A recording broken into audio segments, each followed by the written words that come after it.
Le premier inspecteur général de la gendarmerie impériale, qui bénéficiait de la confiance de l'empereur, semblait d'excellente humeur. « Mon cher Tellier, j'ai une bonne nouvelle pour vous.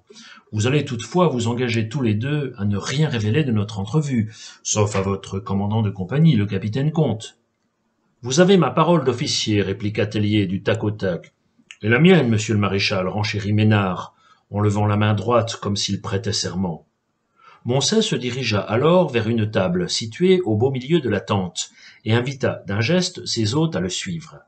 Il ouvrit un dossier cartonné dans lequel on pouvait voir, en haut de la pile, le portrait dessiné par le lieutenant.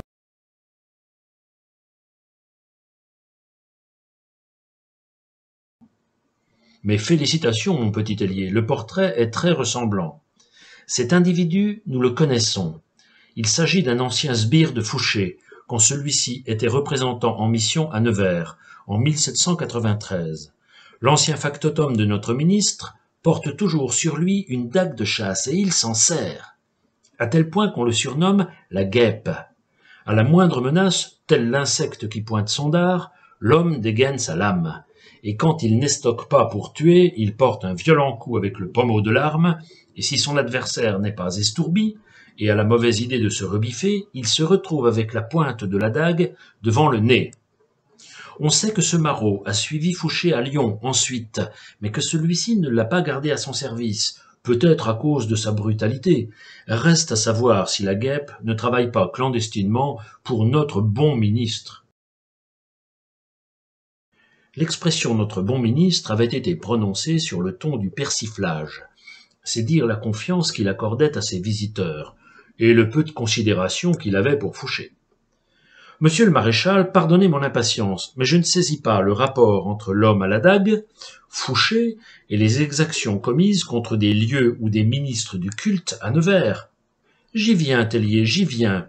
J'en ai longuement parlé avec Savary, et nous sommes tombés d'accord sur deux hypothèses.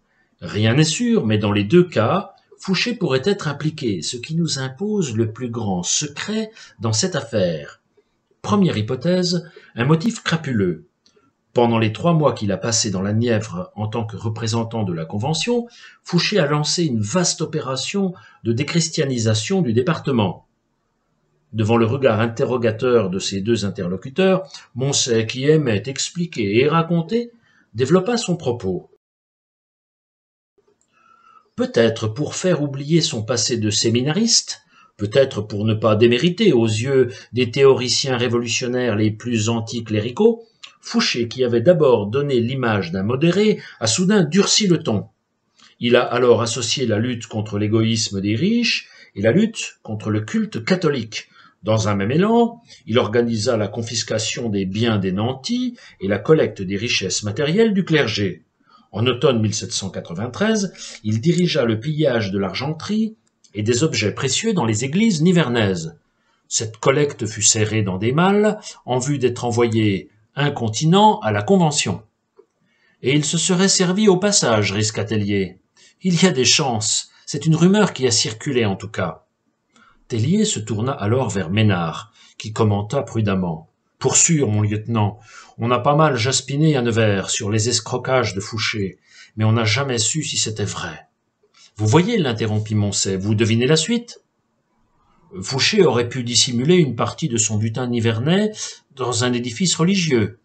La mission de mon agresseur consisterait alors à récupérer ce magot discrètement. C'est un vrai plaisir de converser avec vous, Tellier. Je n'ai rien à ajouter à cela.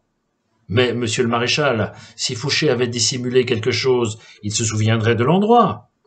Pas obligatoirement, il y a plus de 10 ans, et Fouché avait peut-être délégué certaines opérations, peut-être avait-il donné des consignes qui ont été mal comprises ou mal exécutées. Ce ne sont que des conjectures pour l'instant, c'est pourquoi nous avons besoin d'un enquêteur sur place. Et la seconde hypothèse, interrogea Tellier, qui n'était guère patient. Le second mobile possible serait d'ordre politique.